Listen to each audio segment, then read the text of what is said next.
Yes hello students, good morning all of you and welcome to the global world. आज के session को start करते हैं। आज के सेशन में हम लोग यहाँ पर कंप्लीट करने वाले हैं बाल विकास व शिक्षा शास्त्र के कुछ वन लाइनर क्वेश्चंस। जैसे कि अभी तक हम लोग जो 1000 क्वेश्चन की सीरीज कर रहे हैं उसमें कई सारे नए प्रकार के क्वेश्चंस पूछे जा रहे हैं, चाहे वो आयोग से रिलेटेड हो, किसी शिक्षा समिति से रिलेटेड हो, कोई भी कमिटीज़ हो गई उससे रिलेटेड हो। तो वही सारी चीज़ें आज एक साथ हम लोग थ्योरी फॉर्म में यहाँ पर और वन लाइनर फॉर्म में यहाँ पर डिस्कस कर लेते हैं, ताकि जब भी आप प्रैक्टिस करें, क्वेश्चन लगाएं, है ना, पेपर टेस्ट पेपर वगैरह कुछ भी लगाए तो आसानी से आप वहाँ पर अच्छा स्कोर कर पाए। ठीक है।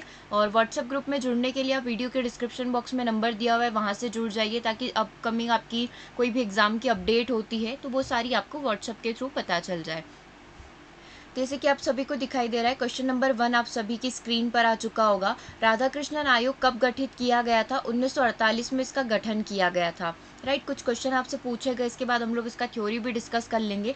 तो अगर एग्जाम में सेम क्वेश्चन आता है कि कब बनाया गया था, सन वाले क्वेश्चन बनते ही हैं, जैसे कि यशपाल समिति वाला बना था। ठीक है, तो कब आया था? 1948 में, 1948 के अंदर आया था। इसकी मुख्य अनुशंसा क्या है? ये क्या चाहता था? यूजीसी की स्थापना करना। ठीक है, अब इसका आप थोड़ा सा थ्योरी देख लीजिए, यूजीसी होता क्या है और ये किसके द्वारा लाया गया था। तो इस आयोग को विश्वविद्यालय शिक्षा आयोग के नाम से भी जाना जाता है। अब क्यों जाना जाता है? क्योंकि इस आयोग की नियुक्ति जो है विश्वविद्यालय की शिक्षा के स्तर की व्यवस्था, संरचना की जांच करना और तात्कालिक समस्याओं का पता लगाकर इस संदर्भ में भारत सरकार को आवश्यक सुझाव देना, मतलब विश्वविद्यालय शिक्षा को और इम्प्रूव करने के लिए इस संस्था की यूजीसी की स्थापना करी गई थी। ठीक है, और इसका नाम क्या है? आपको नाम से ही आइडिया लग जाएगा। विश्वविद्यालय शिक्षा आयोग जो है इसको राधा कृष्णन आयोग के नाम से भी जाना जाता है। क्यों जाना जाता है? क्योंकि सर्वपल्ली राधाकृष्णन जो है भारत के प्रथम उपराष्ट्रपति, है ना, और सेकंड राष्ट्रपति जो रहे हुए हैं सर्वपल्ली राधाकृष्णन है, उन्होंने उनकी स्थापना, उनकी देखरेख में इस समिति की, इस आयोग की स्थापना करी गई थी, इसलिए इसको राधा कृष्णन आयोग के नाम से जाना जाता है। ठीक है, कब आया था? 1948 के अंदर आया था। इनकी क्या अनुशंसा थी? ये क्या चाहते थे? यूजीसी की स्थापना की जाए, मतलब विश्वविद्यालय लेवल पर जो जो भी चीज़ें आवश्यक होती है या शिक्षा का लेवल कैसा होना चाहिए, वो सारी सुझाव सरकार को देने के लिए इस आयोग का गठन किया गया था। ठीक है, ये 3 चीज़ें आपको ध्यान रखनी है। कब स्थापना की गई थी, किसने करी है और क्यों करी है। ओके, हर एक कमेटी के लिए आपको सेम चीज़ ध्यान रखनी है। नेक्स्ट आपका मुदालियर आयोग है। 1948 के बाद 1952 के अंदर मुदालियर आयोग की स्थापना की गई थी। मुदालियर आयोग जो है किससे संबंधित है? मुदालियर आयोग यहाँ पर माध्यमिक शिक्षा से संबंधित है, मतलब माध्यमिक शिक्षा में सुधार के लिए जो है मुदालियर आयोग का यहाँ पर गठन किया गया था। ठीक है, ये चीज़ आपको ध्यान रखनी है। उसके बाद देखिएगा, मुदालियर आयोग के बारे में थोड़ा सा यदि हम लोग हिस्ट्री देखें तो मुदालियर आयोग ने अपने प्रतिवेदन में सर्वप्रथम तात्कालीन माध्यमिक शिक्षा आयोग के दोषों की ओर सरकार का ध्यान आकर्षित किया और बाद में उन्हें दूर करने और माध्यमिक शिक्षा को अधिक प्रभावशाली बनाने के लिए मुदालियर कमीशन ने अपने सुझावों को प्रस्तुत किया था। ठीक है, तो ये चीज़ आपको ध्यान रखनी है। सबसे बड़ी चीज़, कब आया था? 1952 में, और किससे संबंधित है? माध्यमिक शिक्षा से ये संबंधित है। अब देख लेते हैं इनके क्या क्या सुझाव थे। माध्यमिक स्तर की व्यावसायिक शिक्षा संबंधी सुझाव यहाँ पर दिया जाए, है ना। सेकेंडरी लेवल पर वोकेशनल एजुकेशन टिप्स यहाँ पर बच्चों को दी जाए। माध्यमिक विद्यालयों में हाथ से बनने वाली वस्तुओं की शिक्षा को अनिवार्यता कर दी जाए। अपने बाल विकास के अंदर बहुत सारी बार ये चीज़ें देखी होगी कि बच्चों को यहाँ पर इस प्रकार का ज्ञान दिया जाए जो उनके फ्यूचर में काम आए। प्रोग्रेसिव एजुकेशन से रिलेटेड उनको हस्तकला, इन सभी की जानकारी दी जाए, ताकि खुद बच्चा अपने पैरों पर खड़ा हो पाए। माध्यमिक जो स्कूल हैं उनको बहुउद्देशीय स्कूलों में परिवर्तित कर दिया जाए। बड़े शहर में पॉलीटेक्निकल कॉलेजों, विद्यालयों की स्थापना की जाए। शिक्षा को समाज की आवश्यकता के अनुरूप बनाया जाए। ठीक है, तो ये मुदालियर जो आयोग था इसके ये सारे सजेशन थे। 3 क्वेश्चन सेम यहाँ पर अराइज होंगे। मुदालियर आयोग का गठन कब किया गया था? 1952 में किया गया था। इससे पहले कौन सी कमेटी बनाई गई थी? तो राधाकृष्णन कमेटी बनाई गई थी 1948 के अंदर। ठीक है, वो यूजीसी बड़े लेवल पर थी, यूजीसी लेवल पर थी, विश्वविद्यालय लेवल पर थी। लेकिन मुदालियर आयोग क्या बोल रहा था कि आप पहले क्या करिए, माध्यमिक शिक्षा को तो सुधारिए, उसके बाद आगे बढ़िएगा।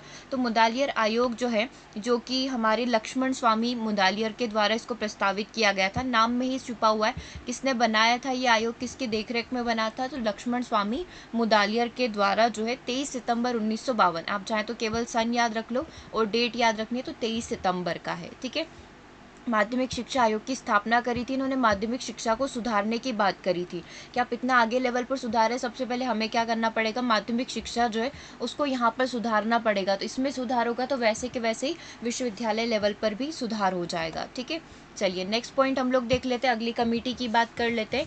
महिलाओं की शिक्षा पर राष्ट्रीय समिति, मतलब महिलाओं की शिक्षा के लिए स्पेसिफिक जो कमेटी बनी थी 1958 के अंदर बनी थी। ठीक है, अब किसने बनाई थी वो हम लोग यहाँ पर देख लेंगे, कब बनी थी ये आपको पता चल गया, 1958 के अंदर बनी थी। 1958 भारत सरकार ने महिला शिक्षा की विभिन्न समस्याओं के समाधान करने हेतु श्रीमती दुर्गाबाई देशमुख की अध्यक्षता में जो है इस कमेटी का गठन किया था, इसलिए इस समिति को देशमुख समिति के नाम से भी जाना जाता है। कौन है, दुर्गाबाई देशमुख है, इनकी अध्यक्षता में था। तो इस समिति को राष्ट्रीय शिक्षा समिति के अलावा देशमुख समिति के नाम से भी जाना जाता है। सबसे पहली समिति आपने देखी 1948 के अंदर, है ना, उसके जस्ट 10 साल बाद महिलाओं की याद आई, महिलाओं की शिक्षा को भी सुधार करने की बात यहाँ पर करी गई 1948, 1952 और अगली 1958 के अंदर। ठीक है, तो इस तरीके से आप तीनों कमिटीज़ को याद कर लीजिए। 3, 6, 9 क्वेश्चन यहाँ पर आपके बन चुके, हर एक कमेटी से 3-3 क्वेश्चन आपके बनेंगे, किसने, कब और पर्पस क्या था। ठीक है, चलिए आगे बढ़ जाते हैं। यशपाल समिति, अब सभी को पता है, अभी 2 दिन से हम कंटिन्यू यशपाल समिति के क्वेश्चन कर रहे हैं अपनी 1000 क्वेश्चन की सीरीज के अंदर। इस समिति का गठन कब हुआ था, 1992 के अंदर हुआ था। ठीक है, विद्यालयी बच्चों पर शैक्षिक बोझ को कम करने का सुझाव निम्नलिखित में से किस समिति ने दिया था, यशपाल समिति ने दिया था। क्या क्या इनके सुझाव थे शैक्षिक बोझ को कम करने के, तो छात्र शिक्षक का जो अनुपात है, यानी कि एक टीचर पर 40 शिक्षक हुआ करते थे, इस समिति ने बोला कि एक टीचर पर क्या करिए, केवल 30 बच्चों को रखिए। एक टीचर के ऊपर 40 बच्चों की जगह क्या करिए, एक टीचर पर 30 बच्चे, मतलब एक कक्षा में एक टीचर है तो क्लास में कितने बच्चे होना चाहिए, केवल 30 बच्चे होना चाहिए। अगर ज़्यादा है तो उसको सेक्शंस में डिवाइड कर दीजिए। राष्ट्रीय पाठ्यचर्या की रूपरेखा नेशनल करिकुलम फ्रेमवर्क NCF तैयार करने हेतु 38 सदस्य जो समिति बनी थी, उसके अध्यक्ष यहाँ पर उसके हेड कौन थे, यशपाल थे। ठीक है, यशपाल समिति का अन्य नाम राष्ट्रीय सलाहकार समिति था। ज्ञान विस्फोट की अवधारणा यशपाल समिति से ही संबंधित है। ज्ञान विस्फोट हमने जैसे कि प्रीवियस सेशन में भी डिस्कस किया था। ज्ञान विस्फोट मतलब कि बहुत सारी चीज़ें जो नई नई है उसको सबको सिलेबस में नहीं डालना है, बच्चों की एज के अकॉर्डिंग जिस समय जो चीज़ उनके काम की है वही यहाँ पर सिलेबस में डालनी होती है। यही चीज़ क्या कहलाती है, ज्ञान विस्फोट कहलाती है। ठीक है, इन्होंने कुछ और सजेशंस भी दिए थे। पब्लिक स्कूलों की प्राथमिक कक्षाओं में बच्चों के स्कूल बस्ते का जो औसतन वजन है 4 किलो होना चाहिए। हमने कल ही क्वेश्चन किया था, प्राथमिक स्कूल के बच्चे उनका औसतन वजन जो है बैग का वो कितना होना चाहिए, 4 kg होना चाहिए। ठीक है, प्राथमिक स्तर पर विज्ञान की पुस्तकें ना पढ़ाई जाए, भाषा को जीवन से जोड़कर पढ़ाया जाए, गणित को रटने की बजाय समझाया जाए। कक्षा 6वीं से 8वीं तक स्वतंत्रता बाद का इतिहास पढ़ाया जाए। बच्चों को रोज की दिनचर्या में अपनी सहज क्षमताओं को दिखाने का अवसर नहीं मिलता है, उन्हें खेलने, साधारण आनंद लेने, सोचने समझने और विश्व को जानने का समय नहीं मिल पाता है, तो वो सारी चीज़ों पर फोकस किया जाए। पाठ्यक्रम को पूरा कराना ही अपने आप में लक्ष्य बन गया है। इससे शिक्षा के दार्शनिक और सामाजिक लक्ष्यों से कोई सरोकार नहीं रहा है, मतलब केवल पाठ्यक्रम के ऊपर फोकस किया जाता है, ये बहुत बड़ी कमी है ना, जिसको दूर किया जाना चाहिए। अत्यधिक बड़ी कक्षा, भारी पाठ्यक्रम, कठिन पुस्तकों आदि के कारण बच्चों में समग्र व्यक्तित्व का विकास नहीं हो पाता है, इसको क्या किया जाए, कम यहाँ पर किया जाए। स्कूली ज्ञान में जीवंतता नहीं होती है, अतः वह उत्तरोत्तर नीरस, बोझिल और अप्रासंगिक बनता जाता है। तो इन सारी चीज़ों को क्या किया जाए, ख़त्म किया जाए। ये सारी कमियां हैं जिसकी तरफ फोकस करवाया था किसने, यशपाल समिति ने NCF के माध्यम से। 14 वर्ष तक के बच्चों के लिए अनिवार्य शिक्षा का लक्ष्य पूर्ण करने का संबंध जो है कौन सी राष्ट्रीय नीति से है, ये वाला क्वेश्चन यदि आपसे पूछा जाए तो राष्ट्रीय शिक्षा नीति जो कि 1968 के अंदर आई थी। राष्ट्रीय शिक्षा नीति 1968 कोठारी आयोग की रिपोर्ट पर आधारित थी। कोठारी आयोग के द्वारा यहाँ पर रिपोर्ट दी गई थी, तो उसी के बेसिस पर जो है राष्ट्रीय शिक्षा नीति 1968 को लागू किया गया था। ठीक है, इसने कुछ चीज़ों पर फोकस करवाया था, जिसमें से 2 महत्वपूर्ण चीज़ें हैं कि शिक्षा को राष्ट्रीय महत्व का विषय बनाया जाए, इसको नेशनल लेवल पर इम्पोर्टेंस दी जाए, इस पर फोकस किया जाए। शिक्षा की व्यवस्था केंद्र और राज्य सरकार का उत्तरदायित्व बन जाए, मतलब शिक्षा को नेशनल लेवल पर लेकर जाया जाए, केंद्र और राज्य सरकार इसको देखे कि सिलेबस कैसा, यानी कि जो पूरा करिकुलम है वो कैसा होना चाहिए, है ना, इस चीज़ के ऊपर फोकस रखा जाए। और भी कई सारे फोकस इसके अंदर रखे गए थे जिन चीज़ों पर ध्यान दिया गया था, लाइक जो बजट आता है उसमें 6% जो है शिक्षा को यहाँ पर दिया जाए, मतलब इस पर थोड़ा खर्च किया जाए, है ना, ताकि जो है इसको और अच्छे तरीके से लेकर आया जा सके। तो कई सारे पॉइंट हैं, मेन 2 पॉइंट आप ध्यान रख लीजिए। राष्ट्रीय महत्व को, शिक्षा को जो है राष्ट्रीय महत्व यहाँ पर दिया जाए। शिक्षा की व्यवस्था जो है केंद्र और राज्य सरकार का उत्तरदायित्व यहाँ पर बनाया जाए। ठीक है, चलिए कुछ और वन लाइनर क्वेश्चंस हम लोग यहाँ पर कंप्लीट कर लेते हैं। विद्यालय बच्चों के ड्रॉप आउट का मतलब क्या होता है? मतलब बच्चे क्या करते हैं, बिना शिक्षा पूर्ण किए बीच में स्कूल को छोड़ देते, उसको ड्रॉप आउट बोला जाता है। भारत राष्ट्रीय पाठ्यचर्या की रूपरेखा 2005 के निर्माण में किस शिक्षा नीति से विशेष सहायता ली गई है? ठीक है, जो 2005 जो हमारा एनसीएफ बना है, इसमें जो सहायता किससे ली गई है? जो एनसीएफ हमारा राष्ट्रीय शिक्षा नीति है ना, 1986, इससे यहाँ पर एनईपी 1986 से यहाँ पर सहायता मिली। मतलब जो भी फॉर्मेट यहाँ पर था एनईपी 1986 का, उसी को देखकर, उसी को ध्यान में रखकर यहाँ पर एनसीएफ को 2005 को डिज़ाइन किया गया है। ओके, पूर्व प्राथमिक किस आयु वर्ग के बच्चों की शिक्षा? 3 से 6 साल के जो बच्चे हैं वो पूर्व प्राथमिक आयु वर्ग के अंदर आते हैं। ठीक है, हम लोग बोलते हैं ना स्कूली जो शुरुआत होती है वो 3 से 6 वर्ष की आयु के बच्चों में होती है, पूर्व प्राथमिक आयु वर्ग जिनको बोला जाता है। ठीक है, विद्यालय के बाहर के ज्ञान को संबंध करना किससे संबंधित है? विद्यालय के बाहर, विद्यालय को मतलब जो है वास्तविक दुनिया से कनेक्ट करना राष्ट्रीय पाठ्यचर्या रूपरेखा 2005 से कनेक्टेड है। राष्ट्रीय शैक्षिक अनुसंधान एवं प्रशिक्षण परिषद एनसीईआरटी जो है, इसकी स्थापना कब हुई थी? 1 सितंबर 1961 को इसकी स्थापना हुई थी।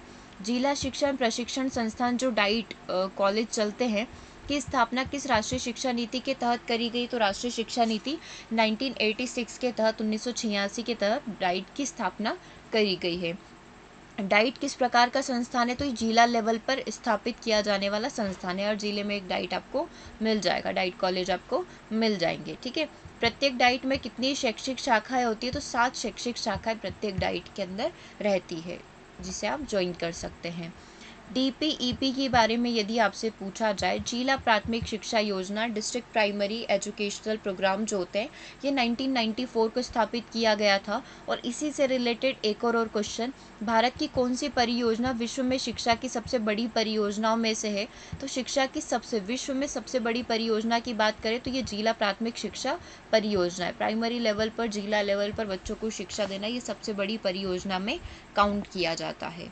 ओके, तो ये कुछ वन लाइनर फॉर्म में हमने क्वेश्चन डिस्कस किए। इसके अलावा भी कई सारी कमिटीज़ हैं, उनको मैं आपको थ्योरी नोट्स यहाँ पर प्रोवाइड करवा दूंगी, बट जितने भी इंपॉर्टेंट थे, कोठारी आयोग हो गया, एनसीईआरटी हो गया, एनईपी हो गया, है ना, एनसीएफ हो गया, तो ये यहाँ पर हम लोगों ने कंप्लीट कर लिया। इसके अलावा भी आपको किसी भी टॉपिक से रिलेटेड कोई भी डाउट है, बस आप कमेंट करिएगा, नेक्स्ट सेशन हम लोग उसी पर कर लेंगे। ओके, तो आज के सेशन को यहीं ओवर कर रहे हैं। कल आप जितने भी क्लासेस हुई है, अभी रीड की 12 क्लासेस हो चुकी है, ठीक है, जिसमें हम लोगों ने कई सारे क्वेश्चंस को डिस्कस किया हुआ है, तो आप उन क्वेश्चंस को प्रैक्टिस कर लीजिए, है ना, ताकि जब अपकमिंग आपकी क्लासेस आएगी तो उसमें आपका एक लय बना हुआ रहेगा, है ना, एक फ्लो चलता रहेगा।